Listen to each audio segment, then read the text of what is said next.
그레이트 연길님, 중앙분리대 파손으로 차량 파손 시 어떻게 해야 하나요? 라고 했는데, 중앙분리대가 파손이 돼서 차량이 파손됐다라는 게 그게 어떤 개념이죠? 그러니까 내가 중앙분리대를 들이박았다 그러면 그건 내 책임이잖아요. 그게 아니고 중앙분리대가 파손돼서 뭐 이렇게 나와 있는 바람에 그걸 못 보고 지나가다 부딪혔다는 말씀이신가요? 그거? 그 조금 더 그레이트 형님이 좀 자세하게 설명을 좀 해주셔야 될 것 같아요. 그냥 중앙분리대 파손으로 차량이 파손됐다라고 하기에는 중앙분리대가 파손된 상태에서 길을 막고 있어서 부딪혔다라는 말씀이시죠?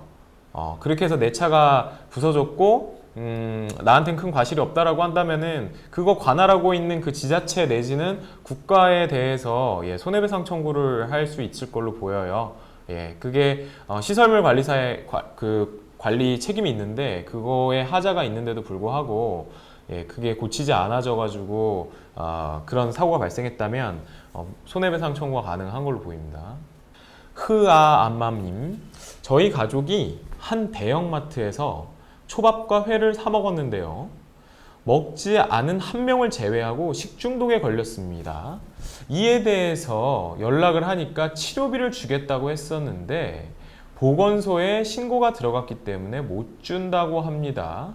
근데 신고는 저희가 아니라 병원에서 질병관리 차원으로 보고가 들어간 것인데 라고 말씀해 주셨는데 대형마트에서 식구들이 초밥을 사 먹었는데 식구 중에서 그 초밥을 먹지 않은 사람을 제외한 그 초밥을 먹은 사람들은 전부 다 식중독 증상이 있어서 병원에 갔고 병원에서 식중독 맞다라고 해서 그냥 그런 것 뿐인데 병원에서는 질병보고 차원에서 보건소에다가 병원에서 알렸나 봐요.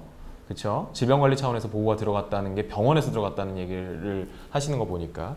근데 보건소에 신고가 들어갔기 때문에 못 준다라는 거는 대형마트에서는 이제 그 치료비를 주는 이유는 뭐냐면요. 외부에 알려지지 않을 것을 조건으로 보통 빨리 무마하려는 그 수작이죠. 일종의. 네, 자기네들 그 영업에 타격이 있으니까요. 뭐 예를 들어서 뭐 어디 초밥을 먹었더니 식중독에 걸렸대더라. 만약에 뉴스에라도 나간다면요. 특히 보건소 같은 데서나 뭐 이런 병원 같은 데서 기자들이 기사를 따내기 위해서 있다가 그런 얘기 들었으면 그냥 이거라도 내보내야 되겠다 해서 내보낼 수 있잖아요. 그러면 또 일파만파로 또 그 해당 지점은 물론이거니와 그 모든 그 대형마트에 있는 생선 초밥 이런 거 잘 안 팔릴 거예요. 뭐 저 같아도 잘 안 사 먹을 것 같은데요. 그러니까 그런 것들을 우려해서 어디 알려지기 전에 아마도 치료비를 주겠다라고 했던 것 같아요. 사실 이런 건 같은 경우는 뭐 치료비뿐만 아니라 뭐 위자료도 청구할 수 있을 걸로 보이는데요. 만약에 안 주겠다라고 한다면은 그 식중독이 발견된 그 초밥이나 이런 데서 뭔가 이렇게 좀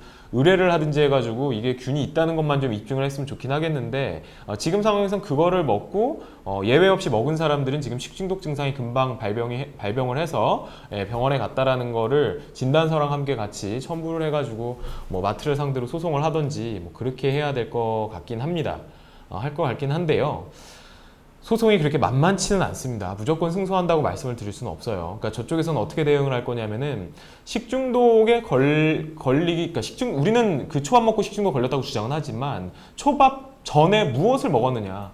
왜냐하면 식중독이라는 게 먹자마자 바로 확 그렇게 되지는 않는 경우도 있거든요. 그러니까는 잠복기라는 게 있잖아요. 그래서 어제 먹은 게 이상해갖고 오늘 탈이 날 수도 있는 부분이라서 그게 지금 이 초밥으로 인한 것인지 여부가 사실은 좀 애매할 수가 있어요. 애매할 수가 있는데 그래도 가족이 같이 먹은 거는 이거밖에 없고 각자 다 따로따로 먹었는데 동시에 식중독을 걸렸다라고 한다면은 글쎄요, 뭐 법원 입장에서는 좀 합리적으로 생각해 봤을 때 이게 이 초밥으로 인한 개연성이 매우 높아 보인다라고 보이거든요. 그래서 한번 해볼 만할 것 같습니다. 네.